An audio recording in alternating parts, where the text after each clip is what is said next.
I'd like to explore on different genres and different sections. So just anything I enjoy watching just keeps me busy. And whenever I'm not doing work, I just take that on and I'm able to focus on that. Awesome, awesome. All right, over to you. Then you can have the floor and go to the session. Yeah. Okay. Thank you so much. Then also, yeah, you mentioned this is streaming on YouTube. Do you maybe Yes. can you put the link in the chat just by any instance? There are a couple of people that maybe want to watch on YouTube. Just curious about that. Okay. All right. I'll put that in the chat now. Okay, no problem. Thank you so much, everyone, for joining. I believe I can see a couple of faces in there. Hi, Brian. Hi, LM. Al Kabiru. How are you guys doing? And thank you so much for joining. So I'll share my screen and I can start the presentation. Please do let me know when you can see my screen. Yes, I can see your screen. Okay, fantastic. So today's presentation, it's going or the discussion today is going to be in two ways. In the first part of this session, I'll walk you guys through my presentation, and then the next session will be more of a chat between Favor and I, and will to be more time into Q&A. Now, so just to give some introduction over here. Hi, my name is Mosope. I'm really super passionate about easy to use and accessible technology. And it's one thing that, I always like to see how can we make the experiences of things better? How can we, treat users as humans and solve for problems? And here is just my work experience over the years. So talking about how I got into design or to where I am right now. Actually, I didn't study I didn't study design in the university. I actually studied geology, but somewhere along the line, I found design. I started working starting from a freelance graphic designer.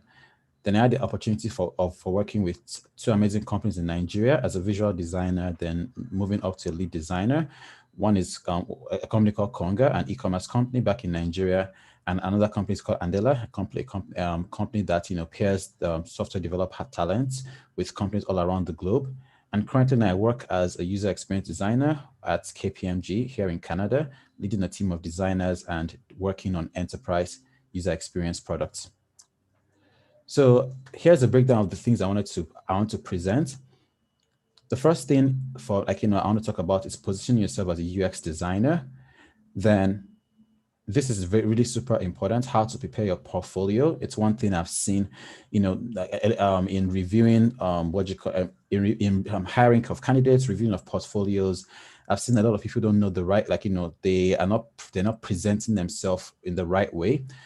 And I'll quickly talk about UX interviews, process and structure, and I'll try to give as many tips, and also some tips, for Africans,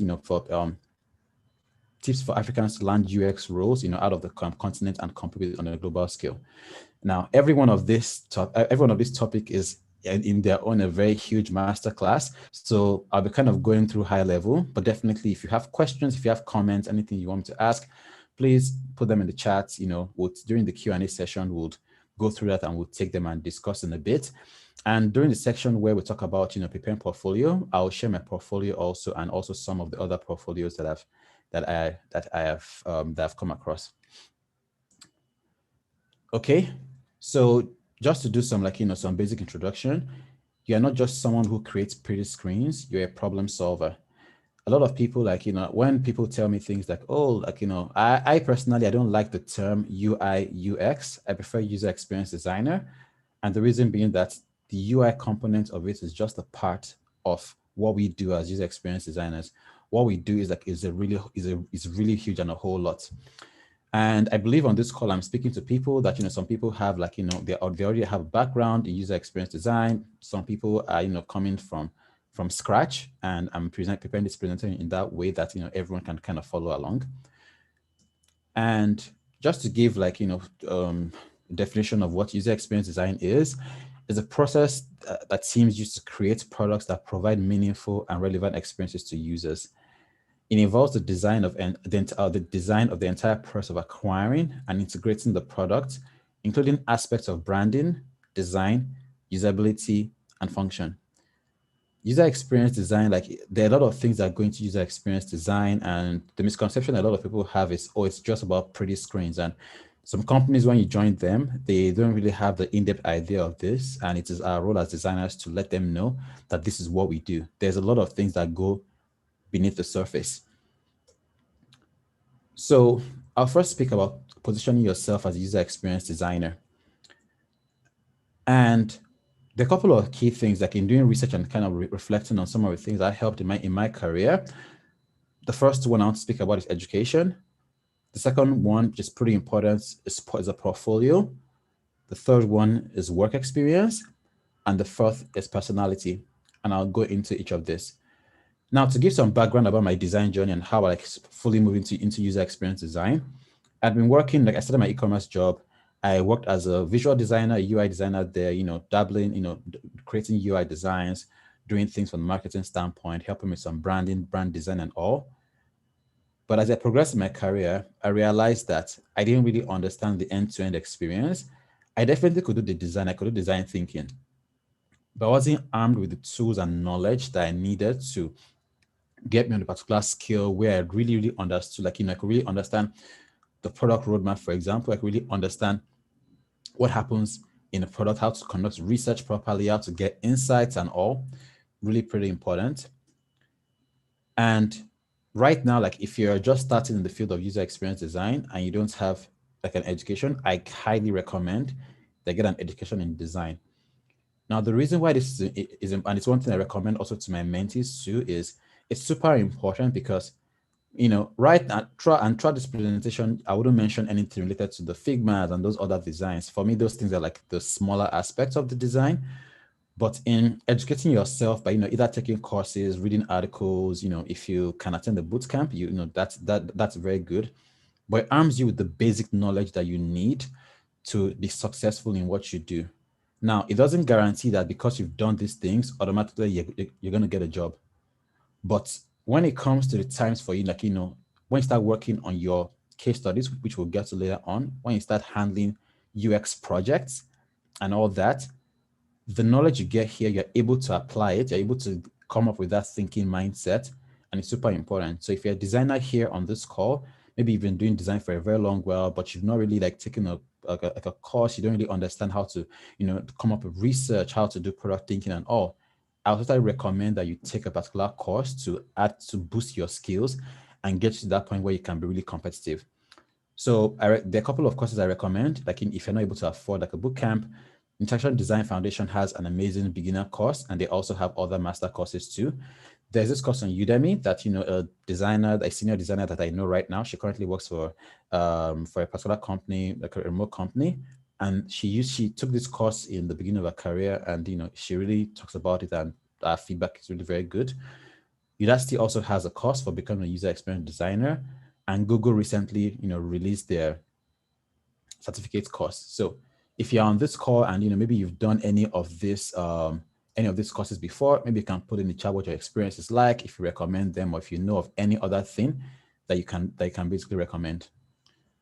So education is really pretty important, and you're able to get that particular point where you really understand how to apply design thinking to a product. Okay. Now, the next thing is to have a portfolio. And over here, I don't want to spend a lot of time, because when applying for user experience design jobs, the first thing that gets you in is your portfolio. And most companies require an online portfolio. So if you have a PDF portfolio, it's great, but I believe you should have an online portfolio where anyone can click on that link. They can read your case study, view it, they can contact you and see what you have. And your portfolio website should have one, two, or more case studies in there, and I'll go through some examples very soon. And also, you should be able to talk about who you are and a way to contact you. Now, it's really very important, and I'll touch on the personality aspect later on, but it's very important your portfolio to have, like, to showcase your personality. What do you like to do? Like, I like to ski, I like to play drums, I like to watch anime. That is me. When people are hiring candidates, especially in the UX field, one of the, aside from your hard skills, you're a good designer, you know how to do research. One thing people might be looking for is, can I work with this person? What kind of person are you? You understand? it's like it's exactly so like it's very like people they tend to look at like, can I work with this person? People they start to look at things like, does this person fit the kind of culture we have? Can they bring an addition to what we currently have? And because your colleagues that you work with, you're going to work, if you stay at the company for a long while, you'll be working with these people every day, you'll be collaborating with them.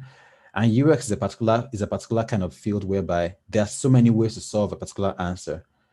Do you want to work with someone that drives you to be better, or people that keep bashing your ideas, someone that doesn't take feedback, that's really pretty stubborn in doing work? Personality is one thing that you can put on your portfolio and you're able to showcase during your interviews. Okay. Now, showing project screens is not enough. If you go to sites like Dribble, I got all these images from Dribble. They showcase all these fancy designs, pretty designs, and I've seen lots of designers, especially on like on the African continent. They can use Figma. They know all the color theories. They can do these fancy designs, but at the end of the day, it's just a picture of things like, hey, see, I created this cool stuff.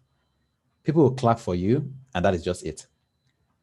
It doesn't speak to anything about the process. Like when I see this design, for example, I'm wondering, what is the scenario? What is the use case? This is a picture about, it says a wallet, most likely it's for finance, but what is the problem space? What is this person trying to solve with this? Like I'm looking at this design, for example, it looks fancy and looks pretty clean, but already from my experience and all that, I'm already seeing some usability issues with this. And I'm wondering, is this actually a real product that's shipped, or is this, someone's idea of something fancy? It might look good. It looks pretty. All the visuals are very good, but I want to be able to see much more than what is here. I want to see how you got to this solution. What was your thinking? What was your rationale in coming up with this? And that is one thing that's really very important when you're working on your portfolio. Also, like, it's great for you to, put your work on Dribble, put your work on Behance, put it on Instagram, put it on Twitter, get the likes, get the retweet, showcase a place to add to your brand, but it's not enough. Now, if you like, if you are trying to like impact people, like, create a brand for yourself, these are very good platforms for you to post your work that says, hey, I know how to do the visual designs, but you need to be able to showcase your thought process and how you got to your particular solution. So just on this site, if you want, I can send the links to some of these portfolios, and I'll put, after this particular conversation, I'll put some links in the chat of amazing resources that you can look through after this, like, very great resources, if you're looking to boost yourself. But here are some, like, some portfolios of some designers that I like their portfolios. I respect them as designers, and they're able to talk about who they are, like, then going into their case studies and, talking about their process so you can see how they ended up in. So maybe if you want, you can take a screenshot of this. You can, look at the links of the portfolios later on, but I'll kind of send them in the chat later on to show you. Maybe you can go through these portfolios later on. So what are hiring managers looking for in a portfolio? When, as a designer, when you're out there and, hiring managers are looking through your work and they want to hire you, they want to see how much of the UX process did you cover? Why did you take those particular steps?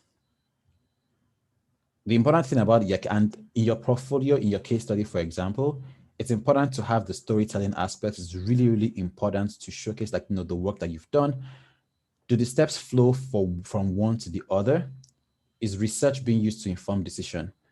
I've seen lots of designers, and I'll cover some tips later on, but I've seen designers that they create their case study, but it's more like a checklist.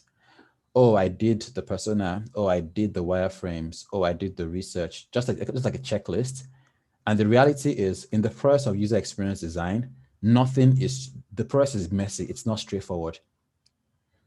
So if you're kind of like, just walking through that process and just checking off one thing from this list here and there, it's not going to work. I'll be able to spot that and realize this person doesn't really know what they are doing. And once you get to that interview and they start asking you questions concerning your work, you get to realize that this candidate doesn't really know the process and I'll give an example. Back in the university, no, not in university, in my high school, I was in engineering class and I did mathematics. We did further mathematics. And my teacher would come into class, teach us dy, du, dv. For anybody that's done maths, you know about this stuff. And they'll teach you how to do integral calculations and all that. Now I'll get home and try to practice and just try to copy the steps the teacher did. And I realized I wouldn't get the right answer because I was just copying the different steps. But sometimes you need to be able to understand how the problem works to be able to apply. And it's really very similar. Does it feel like a complete story with an introduction, a goal, content, and conclusion? If you are presenting your portfolio to people and all, are they able to really understand what the problem is you're trying to solve? If there were business goals, for example, or any personal goals, what were the goals were? In the content, the workflow, and in the conclusion, did your solution actually solve these goals?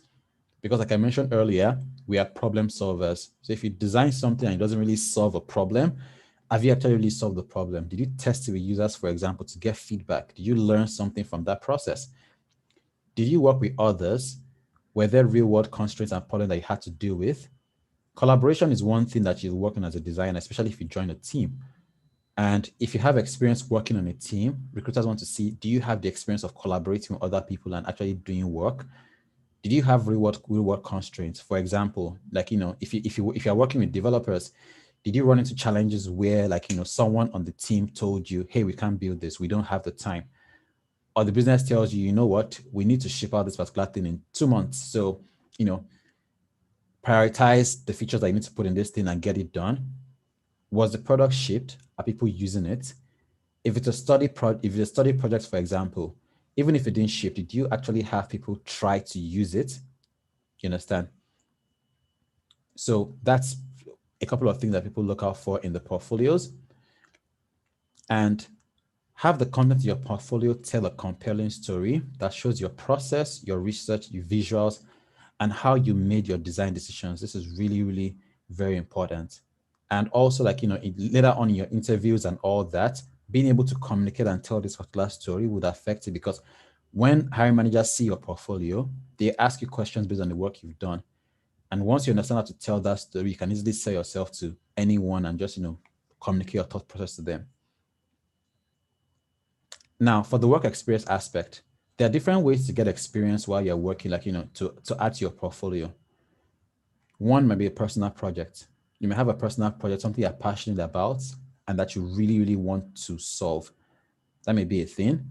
It might be something that, you picked up online and you just did some research, you did some design, tested it, and you came up with a solution. It might be a team project. For example, if you're in a hackathon or you're working on a volunteer team, for example, you work with other designers. Those kind of projects might be very good to include in your portfolio because it gives you leverage. And you can have internships, volunteer projects, things that you did on the side. Alongside of those things, you can put them in your portfolio, talk about your process, and it gives you leverage.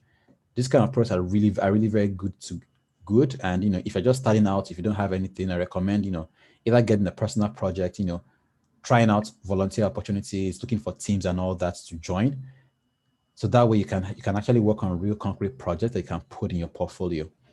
Now I know some of the what do you call it, some of the courses that you do, they also have all these courses, they have a capstone project that you do. It's really pretty great. If you finesse your capstone project, you can put it in there.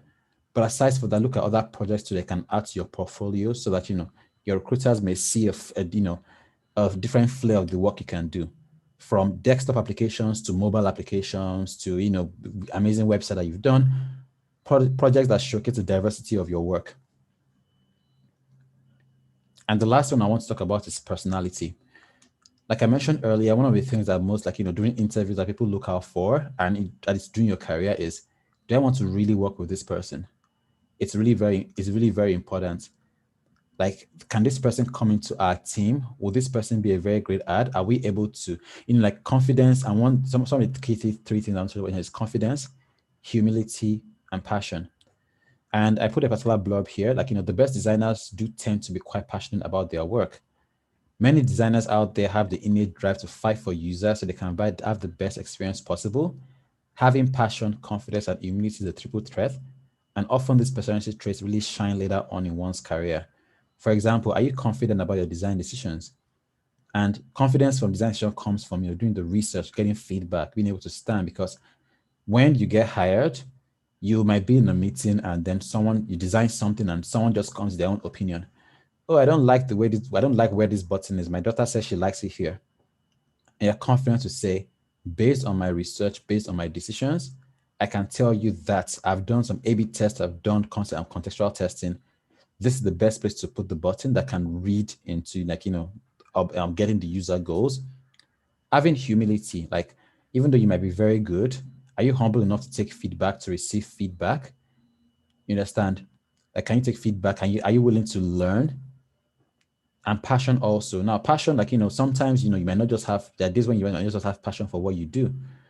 But when you're really passionate about something, people will actually see that, yes, you actually love what you want, you like to do, you like to speak about your work as a UX, and you can basically sell yourself to, anyone that's coming to review and look at your work. Now, we've talked about, the different in education and all that, and I want to dive into how to prepare your portfolio. And I'll be speaking from, me, of course, talking from my own portfolio standpoint, reviewing lots of portfolios for different designers. And of course, I have design portfolios that I like, of designers in the industry and people that I also I aspire to be like. How do you prepare your portfolio? It's all about the process and the rationale.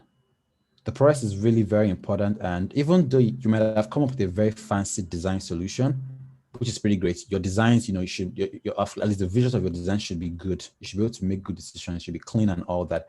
I wouldn't go into all that on this particular conversation, but there are different places where you can actually look that up.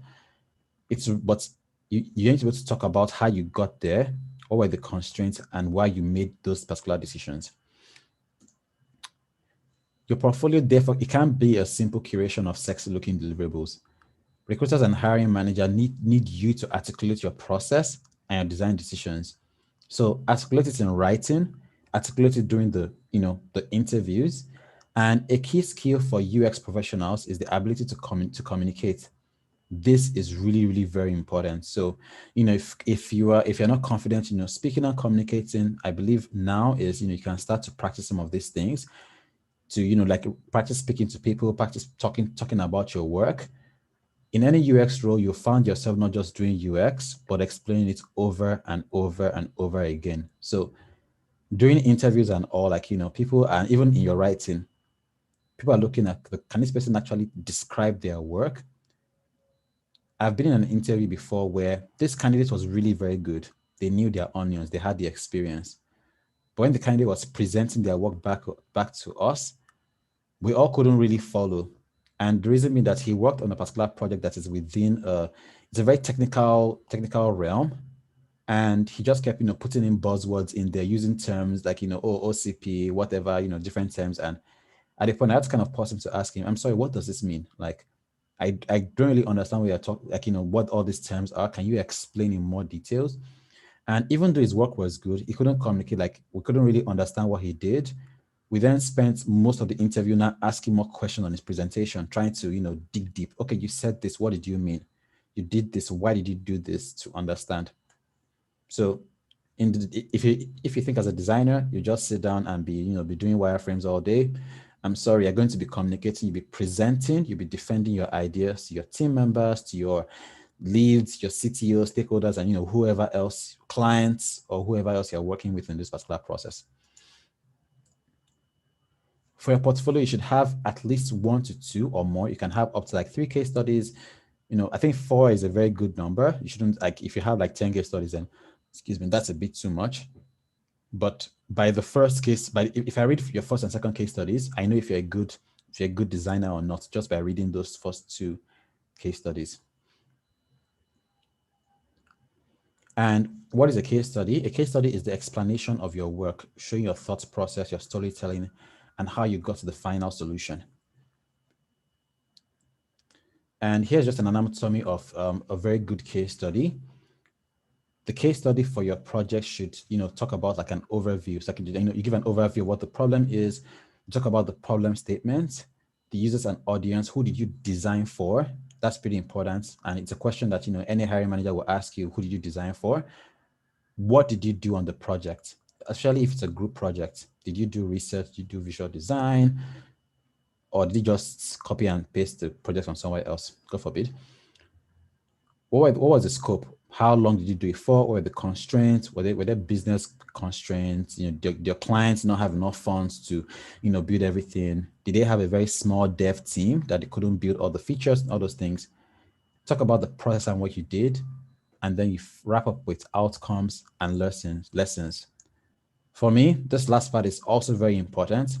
What was the final solution? If it's a product that's in the market, what was the impact? How did you measure the impact? Was it quantitative? Was it qualitative? Did you send surveys? Did people give you feedback? And if it's a personal project, like like a bootcamp project or like a personal project, after I finished the design, did you give people and say, hey, I designed this application. Can you have a look at it for me?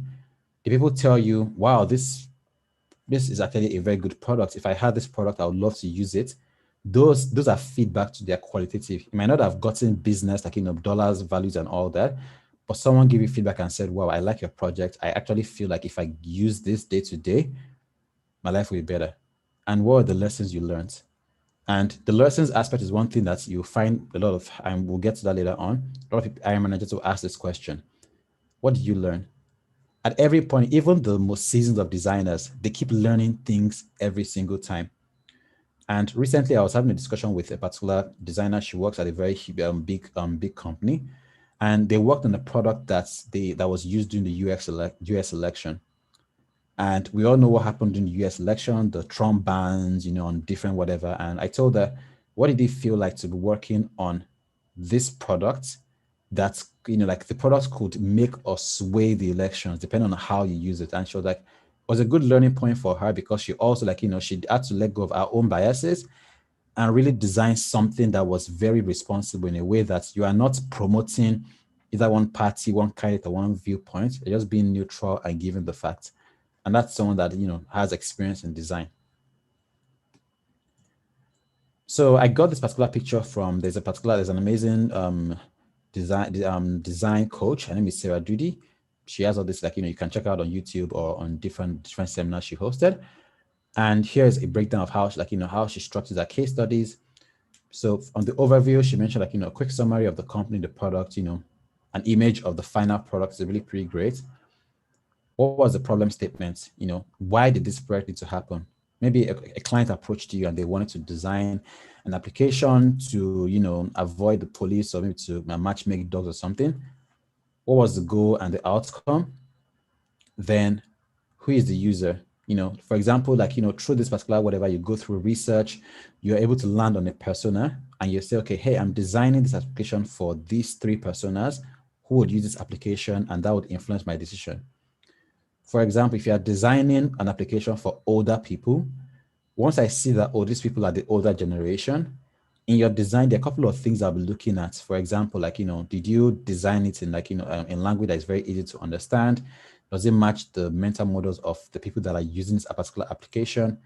Most of our elderly people, they are not so tech savvy, which with most applications. So if you design something really very fancy, some drag and drop, TikTok kind of application, they wouldn't get it. Also, if your user is like the Gen Zs, for example, the people that are using the TikToks, they are much more familiar with what you call it, with technology. So if your design is looking a little bit too corporate, too simple, not simple, but too corporate, and like the language that's so technical, it might not fit their kind of audience because that is not what they want. What are the scopes and the constraints? The process, what did you do? You now go to step by step. Research, testing, low fidelity wireframes, sketches if you have some, the final fidelity design system, whatever you did, you bring it here. And what was the final outcome? What happened in the end, the goals achieved, and the lessons learned.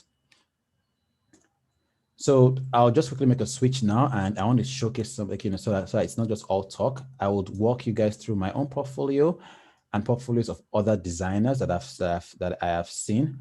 So let me stop sharing my screen for now, and I'll switch to my Chrome browser. Please give me a second.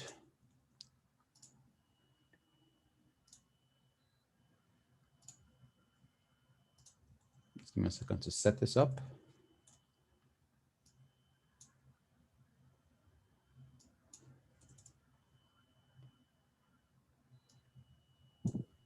Okay, once I start sharing my screen, please Well, give me, sorry? no, I just wanted to ask the class how they are enjoying the session so far. So just to give you time to set it up. Oh, okay. Yeah, I think it's almost done here. Okay, if you have questions, please, have them, put them in chat. I'm happy to, go into much more in depth in everything. But can you all see my screen? Yes, I can see your Okay, screen. Let's know in the fantastic. chat if you can see the screen. Okay, good. Okay, fantastic. So this is my own portfolio. Like, if I came here and said all those good things and I'm not confident about my own portfolio, then I'll be an hypocrite. And I want to go through three portfolios today. The first one is mine. The second one is from an amazing designer that that I met on LinkedIn. His name was Uche, and also one of my mentees, so I believe is on this call. He sent me his case study to review recently.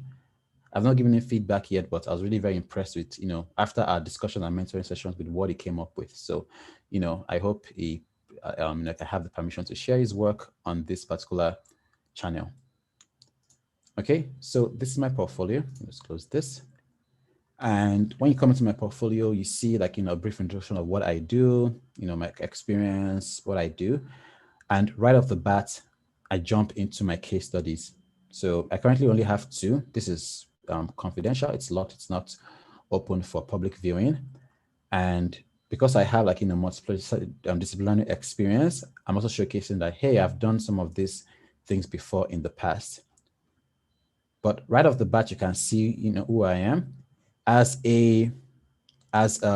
personally, like whenever I go into a portfolio, before I start to look at the work, I like to go into the about section to have a look at who is this person, like who, I want to see the person, I want to see, what some of their background, what they've done, and all that. If they have hobbies, if they, like if they like traveling, they like to eat food, I want to see that to, know who this person is. Then I go into their work to read their case study. So I'd open one of my case studies, and I recently redid my whole website because, the last one I did was in 2019, and I had a lot of time in my hands at the point. So when I open my case study, the first thing you see here is, this is the name of the product. And this is just like a little blurb that explains what the product is, an easier way to connect patients and doctors in Nigeria. It's a mobile app, it's a website, it's within healthcare. You can read a PDF case study that has like, all the messy process. You can view the prototype for the application, and you can see the visuals of what the portfolio is. So when someone comes in here, they're immersed, they can kind of see what it is. And I give an overview of what this case study is about. It aims to bridge the gaps between patients and doctors. You can tell them what to expect. I give an overview of the section of what I've done. On this role, I did research. I was a product designer, I was a brand designer. It was an academic project. So it wasn't actually a real product. I had 8 weeks to do this. Then, these are the different artifacts I delivered, and the team member was just me on this project. So right off the bat, someone coming in sees like a description and overview, and then I start, jumping into talking about the overview. I showcase to them what I did. This is a solution with a clickable prototype where a user can actually interact with the solution if they want to. And then I start going through the process, defining what the problem is, talking about the research I did, what I really learned from the research, the problem statement, how might we enable patients to easily access affordable health information and consultation. And this is the problem that that I ran with all throughout the process. The personas, who am I designing for? Just kind of putting it there to be really simple, what their motivation is, what their goals are. Things like a task flow, for example, the flow I choose for the application, how the user kind of goes into it. And I then start to talk about like, the processes. If I have sketches, I put them here, and, showing like I designed this version. First of all, I did some testing, I got feedback, and I made my design solution. These things are really very important in your process, because you are showing that you're actually making decisions based on feedback, based on research, not just because it sounds very cool to have something in here. And that's walkthrough kind of goes all the way in. And then you can see, for example, like the final solution, showing those visuals. So if a hiring manager is very particular on visuals, they can look at the design and say, I think I like this person, the spacings, the colors and all that. It's, at least it's okay for them. And just, speaking through some of the key features in here, and then talking about, what I learned and the possible next steps.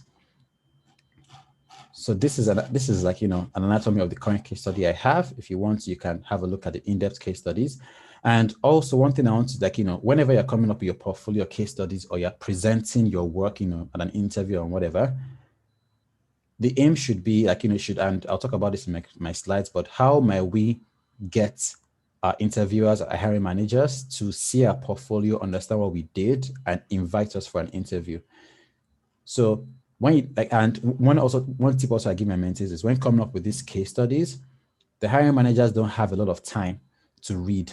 So if it's too long, sometimes it might be like, it might be to your detriment, because people might not, like, if I have to read this for 20 minutes, if I'm going through, so to explain how this works, during the interview process, when I'm, screening through the candidates, I might have to review like, over 100 candidates that have sent their application in.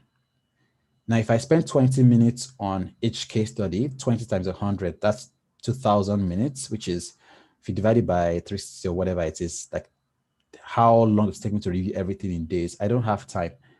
Maximum I have like between 1 to 3 minutes to see your case study, quickly skim and glance through and realize, do I want to call this person for an interview or not?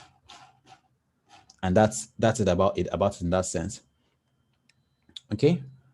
So I want to showcase another portfolio, and later on after my presentation, I'll put some links in the chat that has much more example of portfolios from designers across the world out there that can have a look and get inspired by.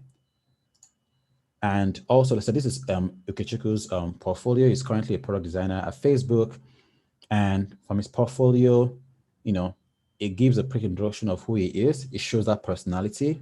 You can see his picture here, and I think actually even crop this picture to fit into this frame. And it goes right into the case studies, talks about like, the places he's worked, like a way to contact him.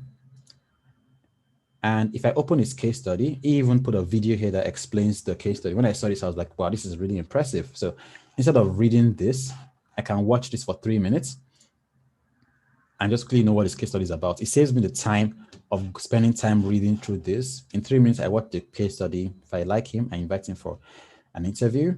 And even though his is kind of different from mine, it gives an overview of the portfolio. It shows you the images where you can actually, like, you can see the screens, showcase, in a way, you put the name and all, you can see the visual design. And this looks pretty. But then I can then go in and start reading, okay, why did he design it this way? This is like an e-commerce application. What was the problem? I can see what the problem is, the challenge, the business goals. I can see some of the things that he learns from the problem space. He also has GIFs of the interactions on his own portfolio. I think this is like a really very great way to watch the product, like it's showing you an onboarding screen, for example. And, over here, I like that he put that he failed in this particular thing, and it is okay to fail, but you'll actually learn from the failure. And, it goes into like changing the iterations. It shows us the changes that they made, like over here, introducing multiple images, prioritizing information. It tested sliders. It tested a couple of things to get to that final decision. So A, B, C, D. And it kept making the changes until it landed on the final solution, which then has like, the name, the images of the sliders, the sizing and all. And it shows you like its process from start to finish. Okay, and I'm very sure like the ratings over here, in the beginning was down here, now it's up here. You even put it here and at the base here. There must have been a reason why he did those things that you can read and go through. And he talks about his learning, validating the ideas again, and he ends the case study in that way. And now the final one to go through. So like, one of my mentees, Kabiru, he sent me this to review over the weekend. And before the call, I was reviewing this, and we had a discussion much earlier on about his work. And when he sent this to me, I'm like, oh, wow, this is like, this is really great. It's, it's very good from what you had before. And looking at this case study, so it immediately tells you this is an easier way to find and rent apartments in Nigeria. Here's an image of, of his case study, and it breaks it down. It tells us, what he did, what the role is. It's a personal project. This is what he delivered. And it starts walking us in, through his problem. His process is empathize, define, idea, prototype, test in his own work.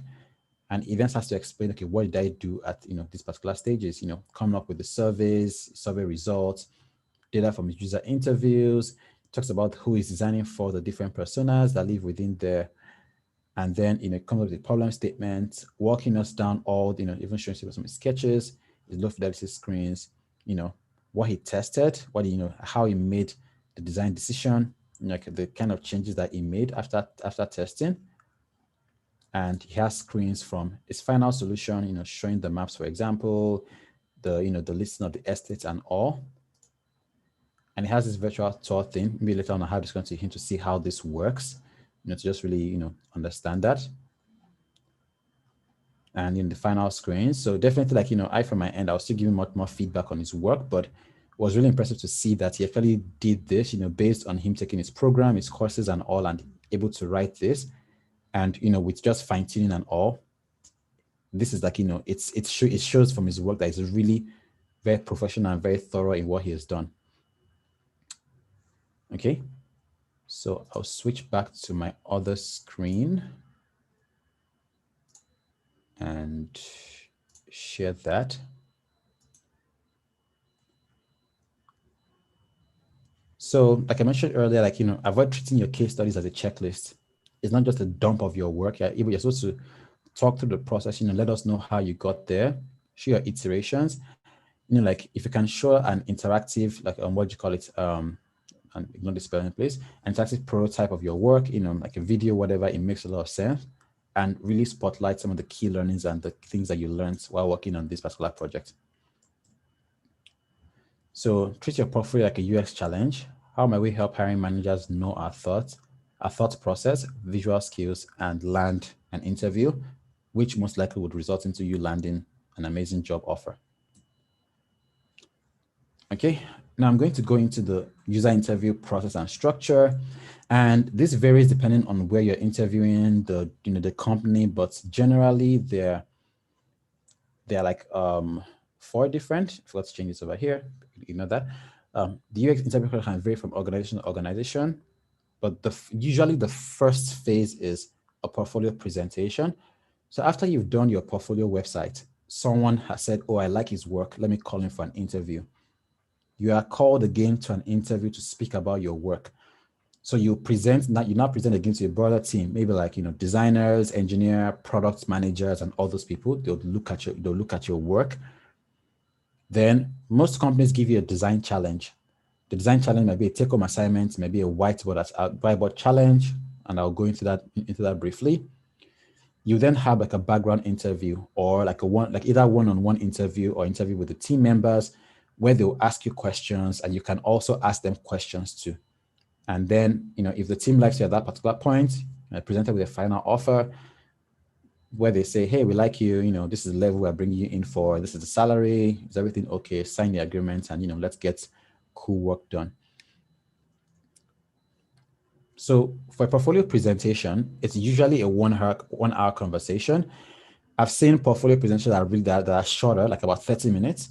So you really have to bear finesse in your work. But usually the 1 hour conversation would be like 40 minutes to 30 to 40 minutes of you presenting your work. And the remaining time, 20 minutes for them to ask you questions about your work, get more insights and, try to get some insight and understanding about your work. And I've seen a lot of designers make this mistake. So if you're a designer here, you've been going for interviews, I've seen many designers, what they'll do is at the interview, they'll open their website again and start talking through their website.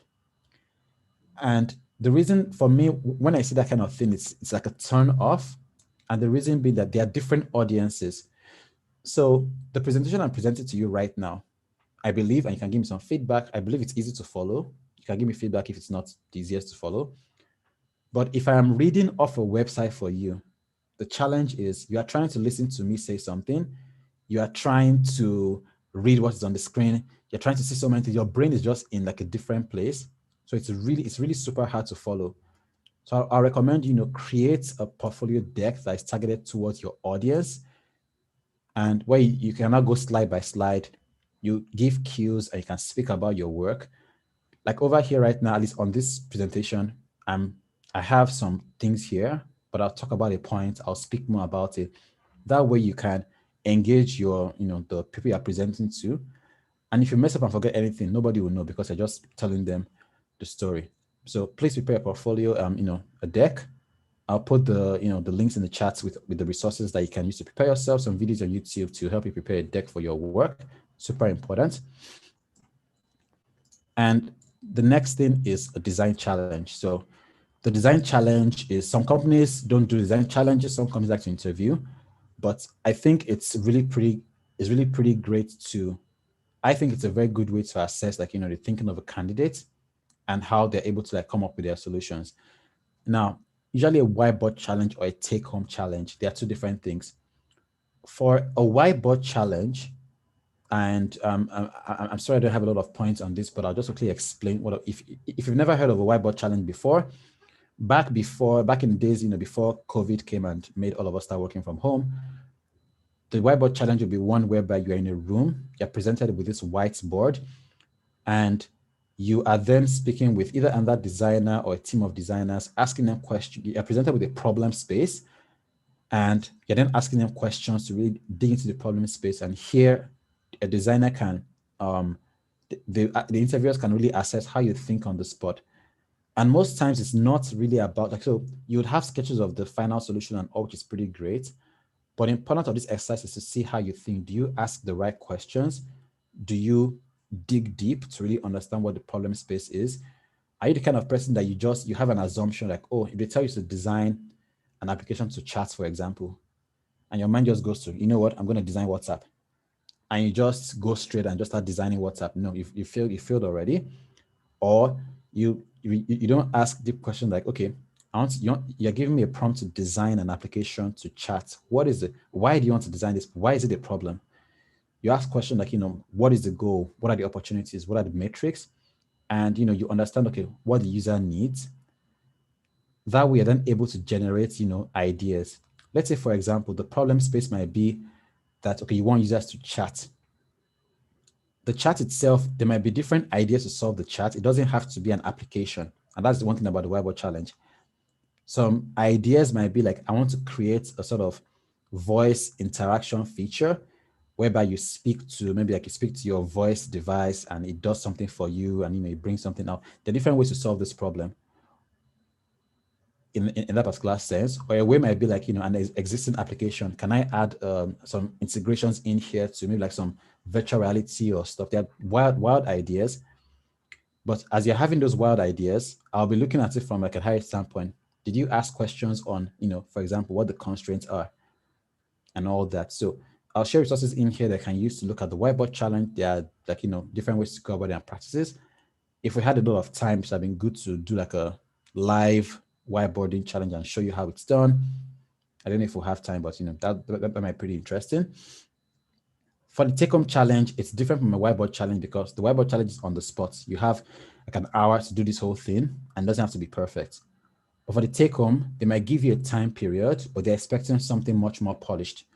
You would go through all these processes. You might even do some research, but they then want to see how, like, you got to the final solution where you designed a very nice interface, and all that solves the problem. After this, like, if you're able to pass the stage, people like you might do a background interview. The stages are not linear. It might be kind of mixed. Some companies will do the background interview first before they ask you to do a challenge or a presentation. It depends on how they want it. But at this point, you're then having an interview. You're speaking with the design team. You're speaking with the hiring manager who your boss is going to be. You're speaking with the product managers. You're speaking with the developers, for example. And a couple of things they want to understand is, for example, the design team, they'll ask questions about scenario-based questions, about collaborating, about how you handle conflicts, how you take feedback, how you handle challenges. Now, one thing about it is, like, for all the questions they're going to ask you, you don't have to go cram all the answers in your head. It's not about cramming. But if you actually did the work, like, you went through that process, you should be able to like respond. And an example, as a designer, I might ask you, while you're working on your projects, what are some of the challenges that you faced? And your challenge might be, for example, that, hey, like I couldn't get a lot of people to test with because people were indoors, or maybe I didn't have power, and it's a real challenge. Or for example, like you might have someone on your, like maybe like your client is a very stubborn person that doesn't want to take your ideas. And then you tell them, oh, I had a client that was very difficult to work with, but I had to kind of work with him to ensure we got to that solution. So there's some of those questions. And as you answer them, people are, they're kind of saying, okay, like, because at the end of the day, when you do the work, if someone is trying to give you crap, you will know they are saying crap. This person didn't do the work. Because the truth about it, we all know that the process of, doing the design, it's not a very straightforward process. It can be very messy. You understand? You might do a particular design, and then someone, like, at the end of the day, the business says, you know what, sorry, we can't do this for constraints, just narrow it down and give us the bare minimum. It happens. How you hand off to developers, how you work with developers to hand up your work, because at the end of the day, the product that your users will use is what the developer builds, not what you design. So if the developer sees your design and they go build rubbish, that's what your users are going to use. So you have to ensure that the handoff process is very smooth and you can collaborate and ask questions from different stakeholders. And then you have the final offer. So if you pass the stages, they like you, you're most likely presented with an offer that talks about your salary. Now, I know there are different audiences within, like, within here. So I may not be able to go in depth into salaries and bands, but there are different researches that you can, Google online to see what the best salary range is. And when I was in Nigeria, and I don't think it really happens a lot in Canada, but when I was in Nigeria, for example, they'll tell you this is your gross salary, this is your net salary. So gross is like, the amount you have before taxes. And I think that happens in Canada too. They'll just tell you this is the amount you earn annually on stuff. But you then need to ask, okay, so after you remove all the deduction, you remove the pension, remove pension, you remove all the taxes, how much is getting into my account? Like how much land into my account at the end of the month or bi-weekly or whenever it is. And it's very important because some people will give you like a very juicy salary, but when they remove all the deductions, you realize you're only getting peanuts at the end of the day. And also, and that's why we have a design community. You can research and ask around from other designers. Hey, you work at this company. What is the range? And don't ask people, please tell me your salary. No, it's not a very good thing. But you can ask them, what is the range? What should I expect from this? And also, you can negotiate your pay. It's like, I recommend people to negotiate their pay because from the business standpoint, they want to do what is best for them. You want what is best for you. Now, there are also lots of resources on negotiating pay and all that. I wouldn't say I'm an expert in negotiating pay. I'm still just learning also too. It's something you keep learning all the time. I'm not a salesperson. I'm just a designer. But there are ways to negotiate. Like if someone comes to you and you tell them, "What is your salary?" and they tell you, "No, sorry, no, I want more. Why are you people stingy like this now? Don't give me the salary." No one is going to answer you. They may most likely even it's not ethical, but some people might take their offer back. They can then be firm and push back. Like, hey, I've done my research and based on the skills I'm bringing in, based on my level or whatever, I realized that in the market right now, this is the range that goes for design product designers. You're offering this, can you level it up to meet the market expectations? And can start asking that discussion. So, I can see some articles in here that different articles people have written about negotiation, and it differs depending on where you are in. So just try to look at what works in the different regions that you are in. Okay, so reaching towards the end of my presentation. Now that you have all these things, you have your portfolio, you've done the work, you do all that, and it's a lot of questions that I get from aspiring designers, especially on the African continent, in different countries around the world. How do I land a UX role with foreign companies? How do I expand my horizon?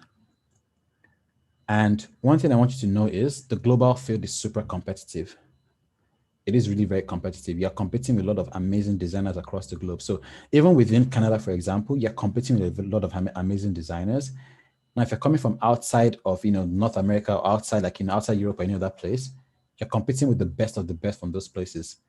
So you have to aim for a level of finesse and detail that can outdo your competition.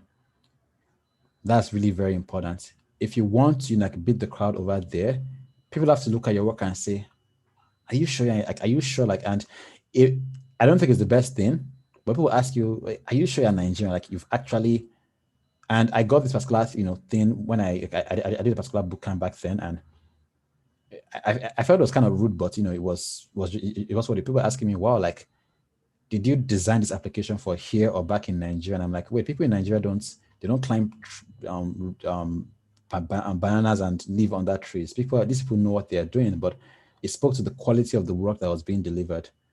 And if your work is really very good, as a hiring manager, like, some companies have the opportunity to hire remote. If I see a good candidate, I want a good candidate, because good candidates don't stay in the market for so long. Someone will come and grab them. That's how it is. So if you level up yourself to that point, then you're able to kind of get in there. And here are some tips. I'll give some more tips. If you're looking to work for companies outside of Nigeria or outside of Africa, for example, and this tip can also work for anyone that's trying to break into the industry. There are companies that hire remotely, and you can reach out directly to them. For example, like, Angel List. You can check Angel List. There are lots of startups there. You can reach out to some of the founders saying, hey, let's say, for example, you're looking for experience as a designer. You can go in there and say, hey, like, I'm trying to break into the industry. I'd like to volunteer for you. May not be paid, but because you just want to have a work to put in your portfolio that will get you the next work where you go and earn the right thing. You can look for internship opportunities. You can go on Upwork and do freelancing. And also, like, you can look for problems around you that you can try to solve, like, personal project that you can design for and put them in your portfolio. And also, like, LinkedIn networking. Now that the world is going remote, there's no better time to network than now. And starting to grow a network on LinkedIn by connecting with designers out there. And also, like, there are different sessions for LinkedIn networking, but just one tip is, like, let's say, for example, you want to add me on LinkedIn, and I wish I could show this, but I won't be able to show this now. But if you want to add me on LinkedIn, if you're using a computer, when you click the connect button, it asks you to, do you want to add a note to this person? Preferably put a note in there. Introduce yourself, talk about, oh, like, I came across your post. I'm so and so from here. I'd like to have you in my network and all that. Put a note. You get a more chance of people adding you to their network. And if you're doing it on mobile, the connect button doesn't send the connection. You have to click on a button somewhere. I'll send a video for that session anyway, but you have to click on a button somewhere, then you add a note, but always add a note to your LinkedIn invitations. Like, on my LinkedIn, I get lots of invites. And in a day, for example, I've seen a lot of invites. I'm not sure who to accept or not, but if you have a note in there, I can click on that note, then personally reply your message to say, hey, you know what, you want to talk to me? Let's schedule some time on my calendar to talk. And honestly, it's actually, like, I think it's that easy, sort of. It's not as easy, but you have to just kind of learn as you go along. Then, of course, like, join design communities. Pretty important. It's important for you to meet other designers, meet other senior designers, other junior designers, people trying to come in. In Nigeria, for example, there's the Figma Lagos group, there's ADP List, an amazing community where you can find mentors. There's also a group called Design Buddies where you can meet other designers from across the globe. And I start interacting with these people, people from all around the globe. You have a diverse mindset, because if you want to work in an international company, these companies are diverse. You're working with different backgrounds. How to communicate, how to share your ideas. Like, there's some things that I wouldn't be able to say in my office, for example, because people wouldn't understand it. Because it's not the right time, not the right language, but join this community, interacting with people, you can get to meet other designers and grow in your journey as a designer. And also, like, some other tips, like, speak and network with UX designers, attend design events. This is a design event, and I'm so happy that you're attending this event, but, attend more, get knowledge, get things out there, and, try to find some volunteer experience if you can. If you don't have work experience, try to find a experience for you to volunteer and, have something you can put in your portfolio. And this is really pretty important. Please find a mentor. I always, like, commend people to say, like, find someone. Even I have mentors. I have people that when I have challenges, I reach out to them. I keep in touch with them and I ask them questions about my own career, and they help me out. I have people that I'm mentoring also, and it's just like, or that cycle that helps you grow. Your mentor has walked through your path, most likely. They've seen your challenges and your pains. they're easily able to read and give you feedback and advice so that you don't make the same mistake. And of course, do dummy UX projects, do challenges, join hackathons, anywhere you can, just, get yourself out there to prove that you can actually do the UX work in real scenarios. It's going to really help you to shape your thinking. And thank you very much. I know we're at top of the hour, so I want to reserve the rest of this session for question and answers, but thank you so much for listening to me talk back and forth. And I'm hoping there are questions and we can go into like the chat session with favor. Yes, thank you so much. Yes, please, let's use the reactions buttons to thank Mosope for that awesome session. Thank you very much, Mosope, for that. That was really awesome. Yes, and I see. Okay, so first off, you said you're going to share like a few links. Yep, I'm pasting those in the chat right now. So I'm looking for. Okay. I have so many screens, so please just here we are. So copy formats. Everyone in meeting. So yes, I'm pretty some resources over there. I want to share one more. While Mosope is okay, great. While Mosope is dropping those links, if you do have any questions, you can also drop the questions in the chat, or go ahead to just raise your hands via Zoom, like Zoom like that. Ask the question, and we can have a conversation together.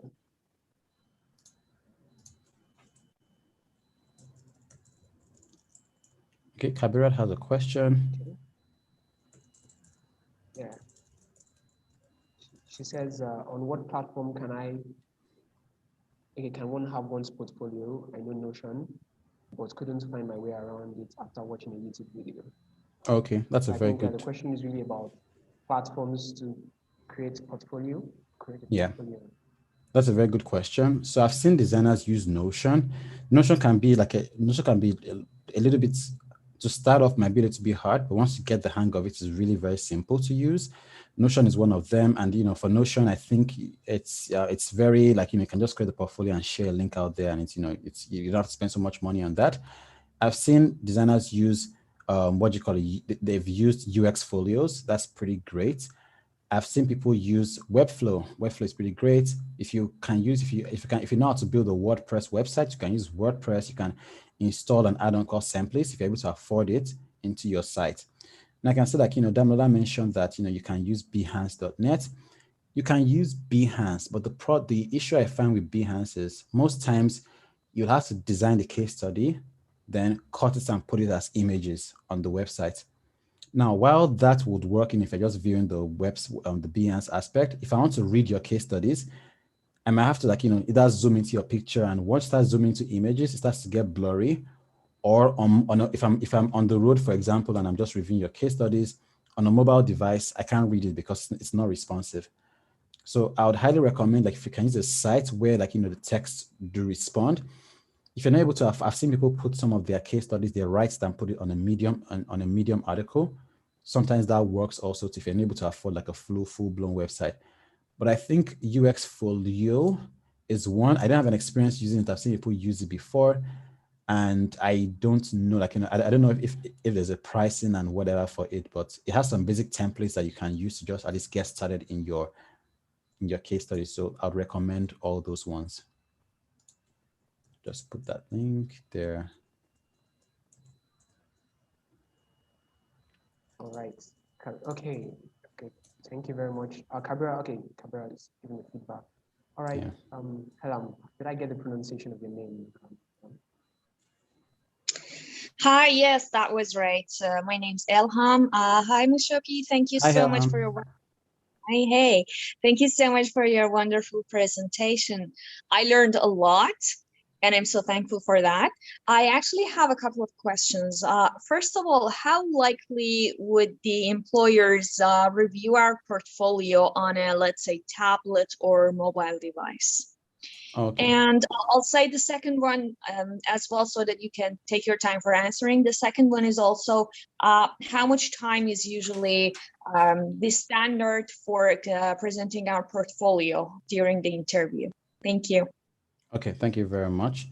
For the first question, like how likely is it for hiring managers to review on a tablet or on a mobile device? Right now, I can't. There are different scenarios on how people work, especially now that people are working from home. Sometimes some people might want to, like a hiring manager might just be outdoors and they just need to like look at something. They just to, maybe on the road, I want to just review some portfolios. But as a user experience designer, we should be designing a product that should work in different use cases. So if you're designing with the mindset that, an assumption that my hiring manager will be in the office while viewing this, so I wouldn't make my website responsive, I just kind of hack it here and there, it wouldn't be very good, because I've seen some, I've seen some hiring managers that they will actually check if your website is responsive. They're that nitty gritty. And they kind of wonder that if I bring this person to my company to work for me, if this is their work, if the work is not standard, is not looking good enough, can I actually trust them with my own product? So that's one thing about it. So I recommend, like, you don't know where they're going to view it from. And also to something like I've actually seen people, there's a particular time when I first designed my portfolio website, my responsive was broken on a particular screen dimension for maybe like an iPhone or something like that. And someone sent me a screenshot saying, hey, there's something wrong over here. And I'm like, I didn't test it on this screen. So I just had to, I kind of hacked my portfolio to get what I wanted. So yeah, you never know who is viewing, but don't let them catch you. Don't let anywhere they are viewing your portfolio, let them be able to get it, and let it be very okay. Okay. For your second question, how much time is the standard for presenting our portfolios? The usual length for most of the, like, at least most of the interviews I've attended and I've run is about 1 hour for the whole thing. But speaking through your case studies, if you most likely, I recommend presenting 2 case studies at your interviews. Each case study at least about 15 minutes each for discussing, 15 to 20 minutes each. Or if you have one very heavy case study, you can do 20 minutes for one, then 15 minutes for the other. So you can kind of balance it in between. I recommend you talking about 2. And go start with your strongest one first. If you want, you can take questions towards the end, then finish with the second one. So I think that's a very good length. So when you're preparing your deck, practice it and realize that ensure you can speak through it in 15 minutes. Now, to add to that particular note over there, I've seen some candidates where they would, they're talking about the particular process and they spend 5 minutes just talking on one screen. They've already blown 5 minutes of the whole time. For example, they're talking about let's say like an experience map, for example. And they just, talk and talk and talk about it. And, you see people yawning, they're tired already. So you don't want that. You don't want people to disconnect. Keep the people that are, watching your work, keep them engaged. So 15, 20 minutes for each one is pretty good. Then another 20 minutes towards the end for more questions and answers on your work. Okay, you're welcome.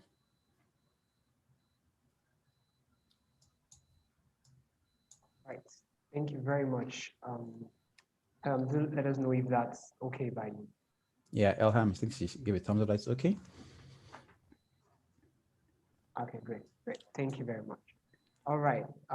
So you can drop more questions for everyone in the room. One thing to just discuss on, as I was thinking, you have worked in the Nigerian space, have gone outside of the Nigerian space and worked outside of the Nigerian space for a while. So what are those common things that you see that UX designers, product designers generally have built as habits back home in Nigeria, and they tend to bring it out there that is not meant for the global space, and how can they probably improve or get better in these habits that they've built? Okay, so at least for me working back home and in different industries, some of the process that we used to do back then, when you for some companies at least back home, they just want to get the final thing, or just give us the pretty screens. That's what they don't really understand a lot of things about the UX process. But whereas you then get to work in companies that really understand what the process is, and they want to see they want to see that particular flow. So the habit of just kind of going into your own hole, for example, just designing something and coming out and saying, after 2 weeks, this is it. No, it wouldn't work in most standard companies. You should generate the habit of getting feedback on your work early. And a lot of people, and this might not even just be related to just like Nigerian environment alone, A lot of designers feel like, oh, my work is not perfect enough. Like it's not good enough. I'm not confident in showing it. If it's just a napkin sketch you can show to get feedback, show it and get the ideas out there. Like, if you're asking questions from your other team members, for example, get it out there, get some feedback, get feedback really very early. Because if you go down the rabbit hole of doing designs, for example, and it doesn't it doesn't reach the solution. For example, on my team, we work in designs, we work in sprints, and our sprints are usually 3 weeks to 4 weeks thereabout, although we've had a 2-week sprint. And for anyone that doesn't know what a sprint is, in the development cycle, a sprint is just like, a duration of time that you actually use to complete some particular features or whatever in your development process. And if you realize that you've wasted 3 weeks doing the wrong thing, if you don't get feedback early, or you've built something that nobody can develop. So you've wasted the time of people because your devs are waiting to build it and build it later on, and you have nothing to give them. And one other thing also too is, one skill that you might start to get working, coming from like either Nigeria or wherever you're moving around the world from, is the skill of relating with different people from different backgrounds. I realized that when I came here, it was kind of a shock for me. I realized that I say some idioms and people are looking at me like, what do you mean? And idioms are simple things like, oh, the stitch in time saves 9, make hay while the sun shines, those kind of wise wisdom quotes. But when people didn't grow up in that way, they don't understand it. I found myself going into meetings and saying, oh, do you like this idea you grab? People asking me, what does you grab mean? And I'm like, oh, it means, do you understand what? So, the languages and all that, and it's how you put it. So, some things, and some people too might say things like, like you may not understand too. So knowing the different audience you're speaking with, knowing that some things might go really pretty well, where some things might not. And also one thing that you need to kind of let go to is, we all have our biases as human beings. But when you're designing products for like a diverse set of people, you need to keep your bias on the side and really focus on what exactly is the user goal, what's the problem, who am I working with, and just, do what you have to do. All right. Thank you so much for that. You're welcome. Understanding your audience, I think is very important. Yep, it's very important. Understanding the audience. Yeah, so we have a question from someone on YouTube. She said she used Notion for her portfolio, and she was asking if it's okay to put it on a resume. Yep, for putting Notion on your portfolio, I think it's okay. I've seen designers use it. So what you can do is, if you're able to buy a domain name that is unique to you, there's a way to redirect your domain name to the Notion stuff, or you can use a tiny URL or something. But it is very okay. Put it in you can put it in a resume. Ensure the link is not very long, so that because Notion would have notion.com/ some super hyper random long number. If someone maybe doesn't copy and paste it properly, it might not work. But there are different ways to have, like, you can have a tiny URL, like tiny URL / maybe your name. If you can't afford to buy a domain name, you link that to your case study and it goes right there. So I think it's okay to do that, like it's for starting. And if you communicate your work, your thought process properly in that Notion document, I think it serves almost the same thing as, but if you can then afford, like, building your own website to showcase your design strength and prowess, totally go for it. If you can't afford that, you can use Notion.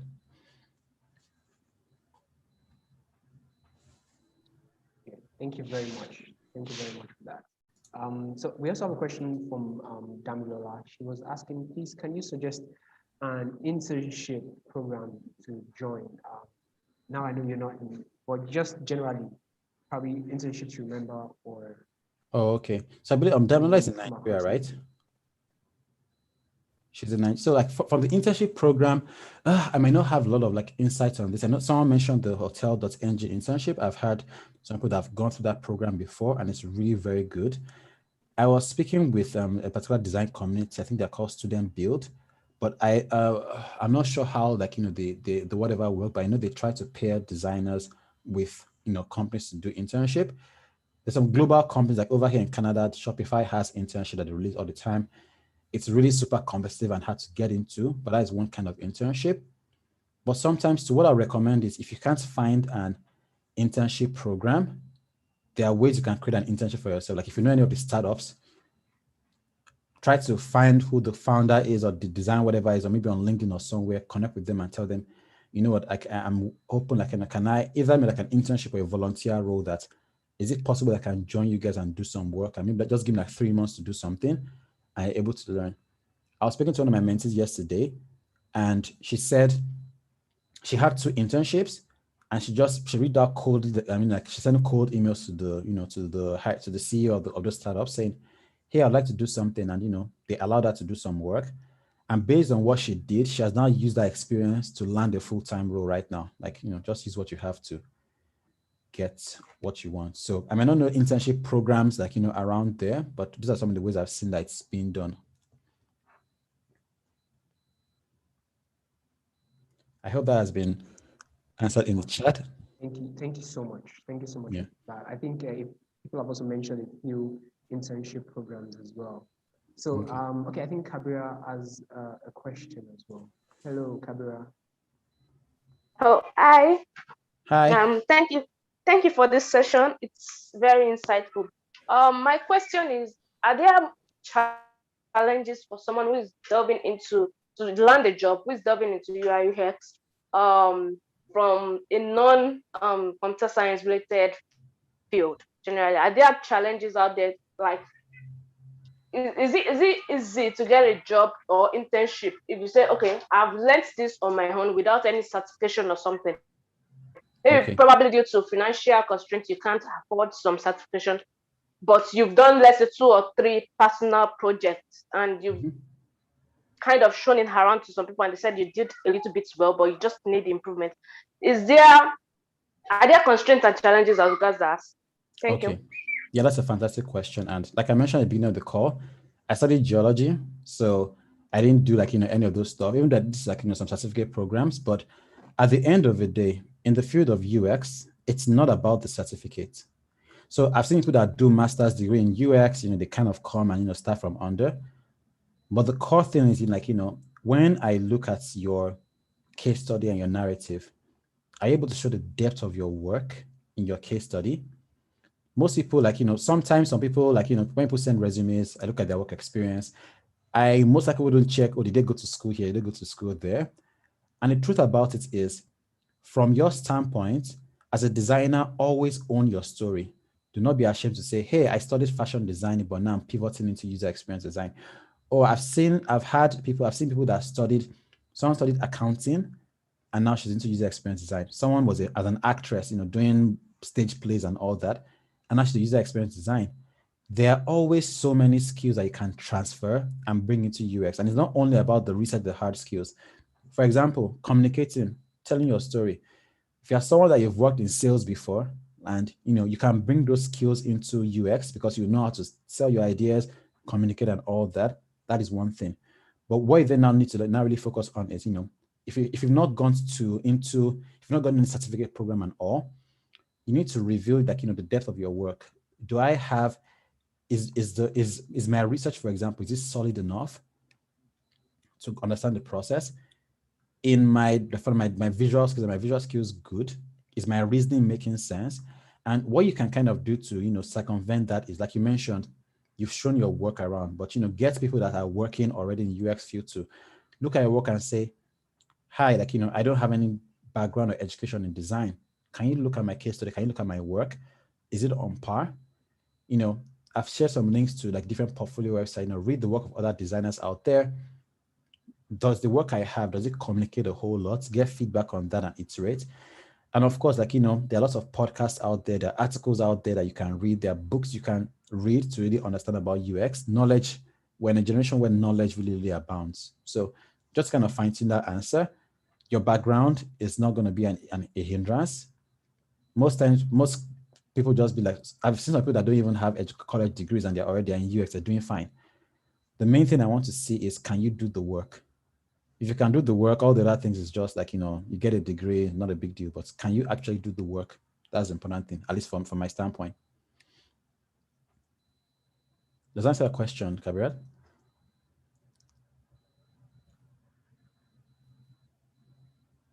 Okay, yes, she says okay, yeah, it she said does. yes. Okay. Okay, thank you very much. She says thank you for the chat. Yeah. And we have a few more questions coming in, one on YouTube and two in the chats here. I Okay. also have about one or two just to that Sure. we can discuss over.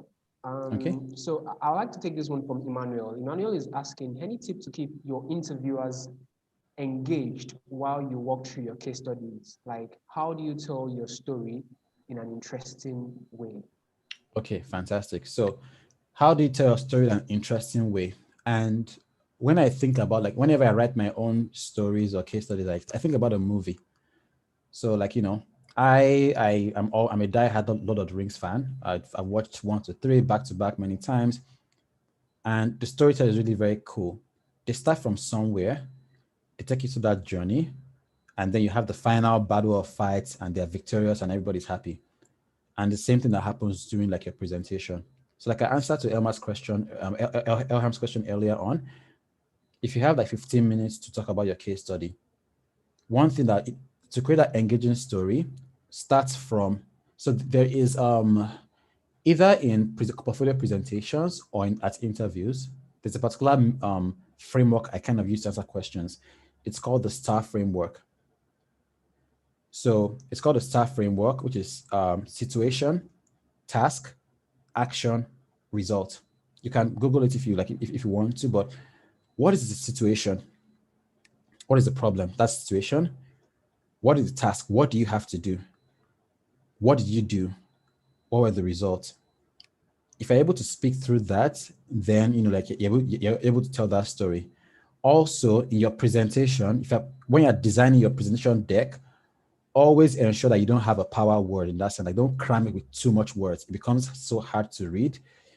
Use a balance of text, visuals to follow along, so someone can listen to you and they can also, like, see what is on your screen. And also, to when you craft your story, practice, practice, practice. Get some of your friends, people, present to them, let them give you feedback. Like, did you understand what I said? Did you avoid using ambiguous words? You understand? We like using big terms, UX, UI, prototype. Like, if your audience doesn't understand what you're talking about in that sense, explain to them as much as you can. So then also to, like, to help your presentation, to read other people's case studies, see how they narrated the story, then use that as a baseline to narrate yours too. So when I was crafting my own, and then also, if you're writing down a case study, because back in the days I used to be so afraid about writing, but I have a friend, he's a writer, and he told me, Shopper, you've done the work, but you're afraid to write it. If I tell you to explain what you've done to me, you can say it, but when you want to write, it's not a problem.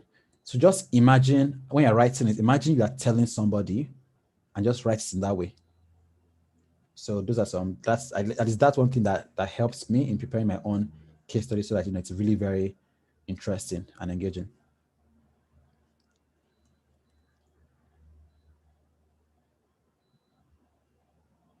Okay. There are a couple of other questions in the chat. Do you mind if I just kind of go through them, Favor? Or you have other questions also? Sure, no problem. No problem. Okay. Yeah, there's a question from Banjo Kodamlola. It says, I'm a newbie in this. Sorry? You have something, Favor? Please go ahead. Okay. So there's a question that says, I'm a newbie in the field. Go ahead. Okay, from graphic design. And when working on a product as a UX personnel, what kind of questions do you ask when gathering information? So I believe this question is, Damla he or she, or they're just starting in the design world, and she's talking about the research aspect. Now, the research aspect within product design is like an entire field on its own. And that's why I mentioned, like talking about that particular course. But to give a summary to that question, the kind of questions you ask are, during research, you can ask, so there are different people you can ask questions. If you're conducting user research, like speaking to users, you ask open-ended questions where a user tells them about their experience. Just tell about the experience, and from there there's different methods you can use to analyze what they've said, use some thematic or affinity diagrams to kind of understand what the insights are. That's one way. If you're asking questions from a business, for example, by asking, like, for the business, what is the goal of this? How do you intend on making money? How long is this project for? And all that stuff. But I'm not able to answer every single thing on this particular call, because that's like another session on its own. But through those particular courses, you can Google UX research, for example, like, Google UX research and see how people conduct user experience research. There's a book I highly recommend. It's called Understanding the User Experience. No, sorry, Observing the User Experience. There are PDFs online that I believe that you can grab and have a look at. I'll just put the link on Amazon to the book here. If you have the opportunity to get the PDF, please read it. It talks, from time to time, I usually go back to this book because it talks about lots of research techniques and how to really do user research. So it's a very good book. I recommend it. And if you can get the PDF, you can download it and you can read it. Does that answer your question? Okay, fantastic. So yes, I think she answers with a thumbs up. Okay. There's also a question like, so from Jeremiah, there's a project in my portfolio that is password protected. Can you share why? So the case study on my website is password protected because I can't share publicly what is in that case study. So that happens. You sign an agreement with a particular client and they tell you, hey, you can't share this publicly. So you put a password on it. But if people request, you can actually open it up and, share to them. And actually, like I have, like in that case study, is just, it's kind of there right now. It's just password protected. I don't think there's actually even anything in it right now. But some companies will tell you, you can't actually share my work out there publicly because, especially if it hasn't shipped, a competitor might see your information, go steal it and create something else. And the sub question to that is, how can one present projects when you're already working for a company? If you're already working for a company and let's say you're looking for your next gig, for example, you're just going through through the same process that you've created. Now, if your company has an NDA, which is a non-disclosure agreement that tells you can't actually share the work, this is one question I've seen in session. And what most people do is you can talk about the project, but you can obscure, for example, obscure the name of the company, obscure the some key things in the design that might be that might point to that company or key sensitive information. You can blur it out, do whatever, and you can then share with only a select set of people. Don't put it on the internet. Don't make it public. So, but if some companies will allow you, like let's say for example, the product is already in the market, people are using it, you can talk about it. Some companies will allow you to do that. So, when you're working for a company, you can also look at what did I work on in this company? What am I most proud of? What do I want to talk about? And that's kind of it. Okay. All right. Yeah. Thank you very much. Thank you very much, Mosope. I think those are the questions we have here. For the person asking about the community, yes, we do have a community, and I'll send you the link to that, Damilola, once it's open for you to join. Yes. Then reading the question, okay, so there was I had two questions. Okay. And one was talking about your creative process, but I think you mentioned that on how you use the staff framework to solve your problem. So I don't know if you don't mind shedding more light. Yeah, I think that answers it. The next question your creative process, how you go about. Then the next question I was going to ask was that of trying to add a light bulb moment there now. Yes. Okay, I can't remember that, but I'll take one from YouTube. That was the one asking if you had mentees, like if you're open to taking mentees right now. And yeah, and I remember my final question is, would you mind sharing your story, like your story of how you built your career from here and moved out? Probably could use that to round up, but yeah, I can. Yeah, sure, I can do that to round up. Someone was asking about if taking mentees. Okay. So if I'm taking mentees, I'm on a platform called ADP List. I'll share my link in the chat. Maybe you can also put that on YouTube. But ADP List is an amazing company where you can meet and speak with mentors from across the globe, and from different companies, from Atlassian, Facebook, Apple. You can speak with these people, get whatever for them. I have a profile there where I speak with mentees, and basically, if you want to book a session with me, all you have to just do is look at my profile, see my availability, and book some time. So I'll put the link in the chats, and that is my profile. So you can, go in there, book some time, and speak. And it's an easy way to because I just dedicate some time during the week where I speak with people from across the world. So that's one very good place. And what is my creative process? So for creative process, right now that I'm focusing a lot on user experience design, how I get creative is it's very different from when I was in graphic design, and I'll speak more on the UX aspect. In terms of creativity, most of the things I do on, and this is weird, I wonder when my July 1 is available. Oh, I have to lock this out before someone, I'm not available on that day. But yeah, so in terms of my creative process, there are different, like, if I'm talking from a visual design standpoint, I like to really sit down and look at what are other people doing out there. You understand? For example, there are things like design trends and whatever out there that people kind of use. But what are some of the trends that people do? What are design trends out there is really very important. I like to use other products in the market to really understand how exactly do they work. You understand? So how do products in the market, how do they work? How do people actually use them? By looking at those particular things, I like to, sometimes I install applications on my phone. I go through them, like I have a look and see like, is it okay? Do I like, and from there I pick ideas from it.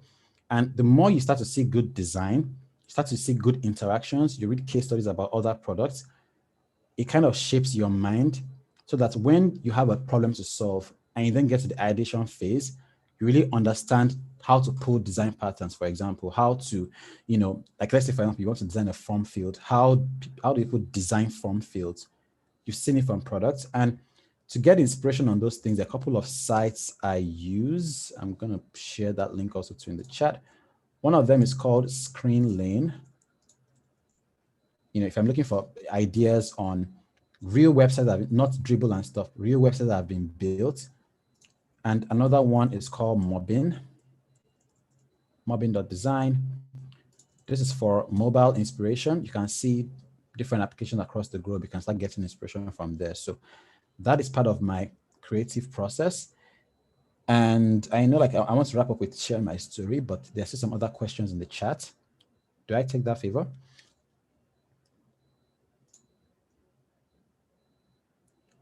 Yes, if you please can hear do me. take them. Do take them. I think that's from. Okay. Okay, there's a question from Incam. Is there any need for us to put a case study in our portfolio when there's an NDA attached? Because if you can't talk about the project, then why do we have it in our portfolio? That's a very good question. Now, if you password it, you are opening it, you're passwording it from the world. But let's say, for example, during an interview process. So if you're talking to a company, most companies usually they also have like NDA agreements and all that, and they definitely wouldn't share. So you can then share the password, like let's say like a hiring manager, for example, like, oh, this is my password to view my work. And they then view the work.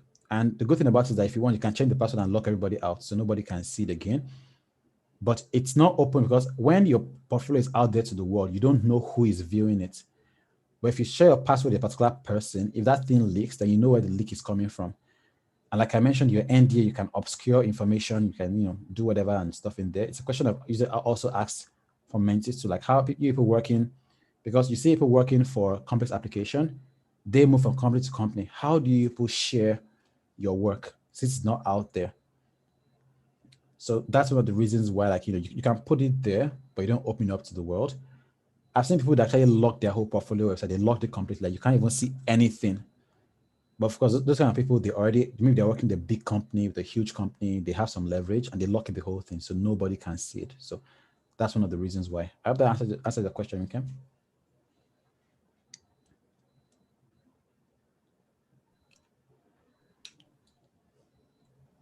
Okay, no problem. Thank you. Okay, yes. Yep, she's put that in the chat. Thank you very much.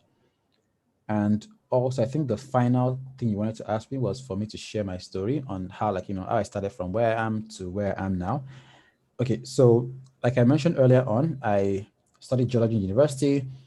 And even though I studied geology, there are still lots of, that's what I talked about, like the transferable skills. There are lots of skills that you learn in those particular courses that can be transferred into UX. UX is a multidisciplinary field, and there are lots of skills you can kind of bring over.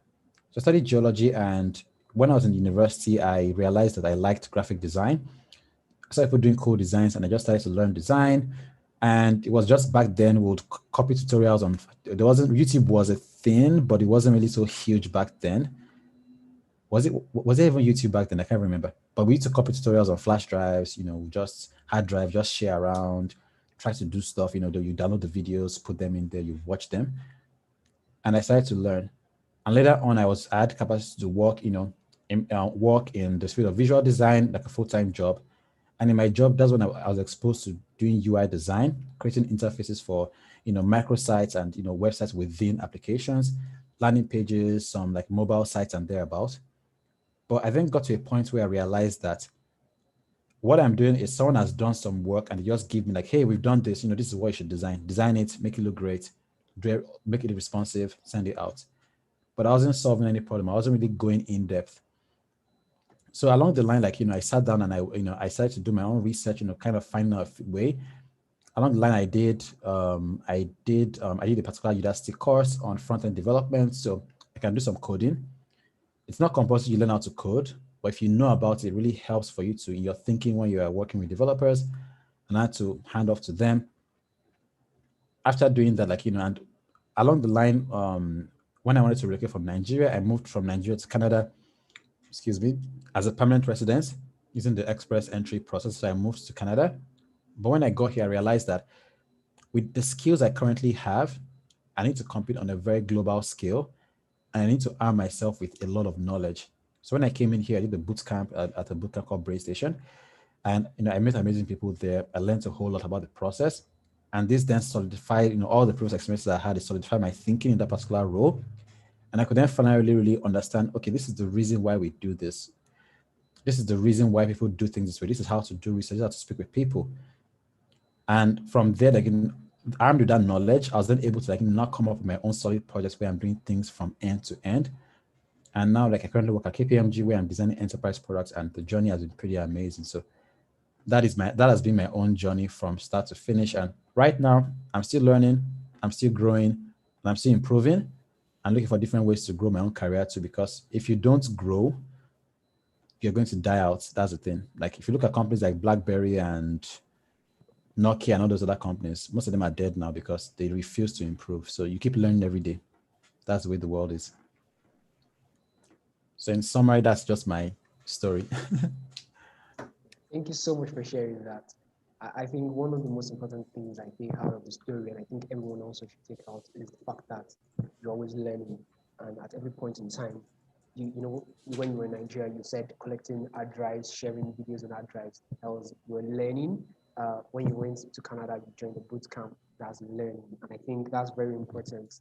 And always keep learning so you can always grow in the career. Yeah, thank you so much for that. You're most welcome. Thank you. Yes. So while you were saying the story, somebody dropped another question, and okay. I don't know. Let's just do that one and call it quits for questioning, and we'll round up from there. Okay. Yes. So it was from Dami, and she's asking for a graphic designer who wants to move into the field of user and UI UX fully. What's your advice? Okay.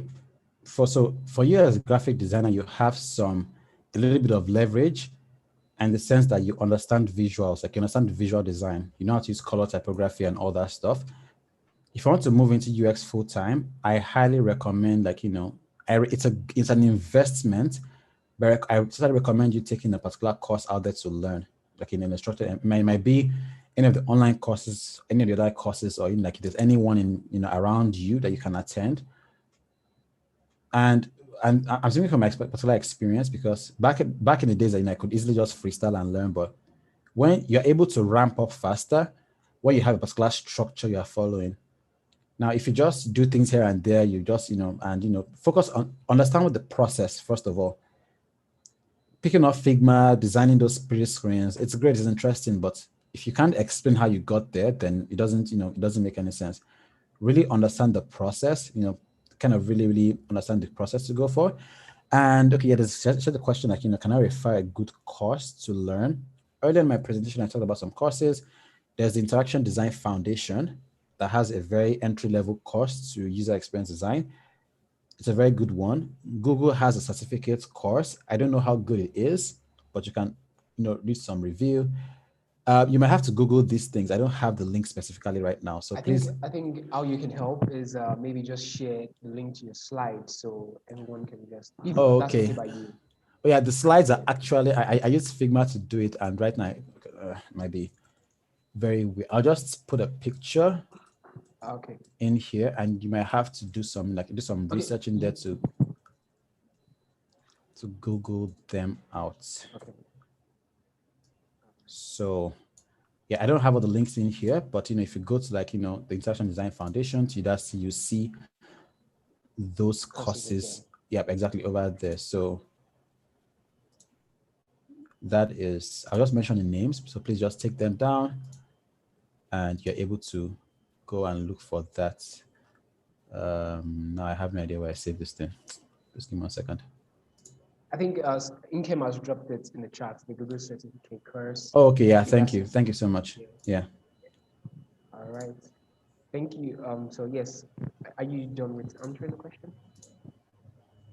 Yep. So I think that's basically when I talk about take those particular courses, learn the basics about thinking, and from there, that's one thing that would really, really help you to to kind of go really far, understand the reasoning, the rationale behind it, the thinking. Once you understand the rationale, moving in and then designing those particular experiences, those interfaces and all would be very good. But if you don't understand the foundation, you struggle a whole lot you get stuck a whole lot in coming up with a design solution and solving problems.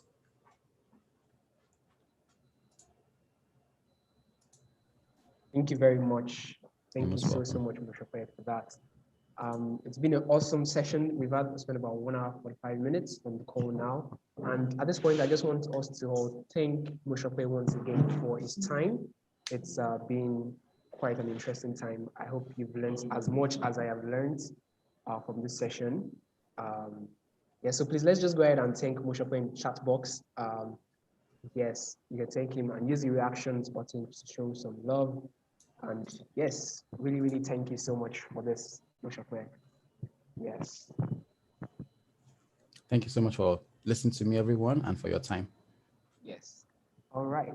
So if you want a recording, a copy of the recording of this session, it's available on YouTube. I'm going to drop the link right now in the chat, and you can always check it out there. Yes. So with this, we come to the end of the June Masterclass series, and I'll be sending you all emails with links to all the recordings we've shared so far and links on how to join our communities as well. And further details, I'm also going to set a poll for topics you would like us to discuss in July, where we have masterclasses in July as well. And yes, thank you so much to everyone who has joined in. I don't know if anyone has anything to say. I'll allow the mics to be unmuted now.